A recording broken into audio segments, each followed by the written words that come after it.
భద్రాద్రి కొత్తగూడెం జిల్లా భద్రాచలం గోదావరి పరివాహకం మొన్నటి వరకు ఎడారిల ఇసుక తిన్నెలతో కనిపించింది. గత కొద్ది రోజులుగా చెదురుమదురుగా కురుస్తున్న వర్షాలకు జలకళ సంతరించుకుంది. 13.5 అడుగులకు చేరి నిలకడగా ప్రవహిస్తుంది నీరు. గోదావరిలో పుణ్యస్నానాలు ఆచరించే భక్తులకు ఏ విధమైన ప్రమాదాలు జరగకుండా అధికారులు చర్యలు చేపట్టారు. నిత్యం బోట్లతో పహారా కాస్తూ రక్షణ చర్యలు చేపట్టి పర్యవేక్షిస్తున్నారు. ఇక ఇదే విషయానికి సంబంధించి మరింత సమాచారాన్ని భద్రాద్రి కొత్తగూడెం నుంచి మా ప్రతినిధి శ్రీనివాసరావు అందిస్తారు.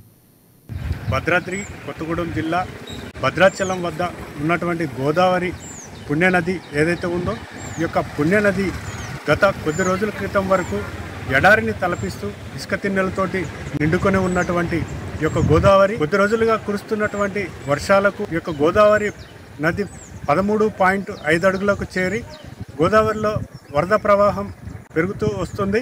గత కొద్ది రోజుల నుంచి ఎగువన కురుస్తున్నటువంటి వర్షాలకు గోదావరిలో ప్రస్తుతం 13.5 అడుగులకు చేరి ప్రవహిస్తున్నటువంటి నేపథ్యంలో ఇక్కడ గోదావరిలో పుణ్యస్నానాలు చేసేందుకు వచ్చేటువంటి శ్రీరామ భక్తులు ఎవరైతే ఉన్నారో వారికి ఏ విధమైన ప్రమాదం సంభవించకుండా ఉండేందుకు తగు చర్యలు తీసుకోవడంలో భాగంగా ఇక్కడ ఉన్నటువంటి గోదావరి పరివాహక ప్రాంతంలో ఈ యొక్క పడవలు అందుబాటులో ఉంచి నిత్యం ప్రహార కాస్తున్నటువంటి నేపథ్యం ఉంది. అలాగే గోదావరిలో నుంచి వరదలు ప్రవాహానికి కొట్టుకుపోయేటువంటి అవకాశాలు ఉన్నటువంటి ప్రాంతాల్లో వరదలు తాకిడి తట్టుకునే విధంగా జిల్లా కలెక్టర్ జితేష్ వి పాటిల్ ఇచ్చినటువంటి ఆదేశాల మేరకు ఈ యొక్క పుణ్యస్నానాలు ఆచరించేటువంటి ప్రాంతాల్లో తగు చర్యలు తీసుకొని ఏ విధమైన ప్రాణ నష్టం జరగకుండా గోదావరిలో పుణ్యస్నానాలు చేసేటువంటి భక్తులకు ఏ విధమైన ప్రమాదం సంభవించకుండా జాగ్రత్తమైనటువంటి చర్యలు తీసుకోవాలని చెప్పేసి ఆదేశాలు ఇచ్చినటువంటి నేపథ్యంలో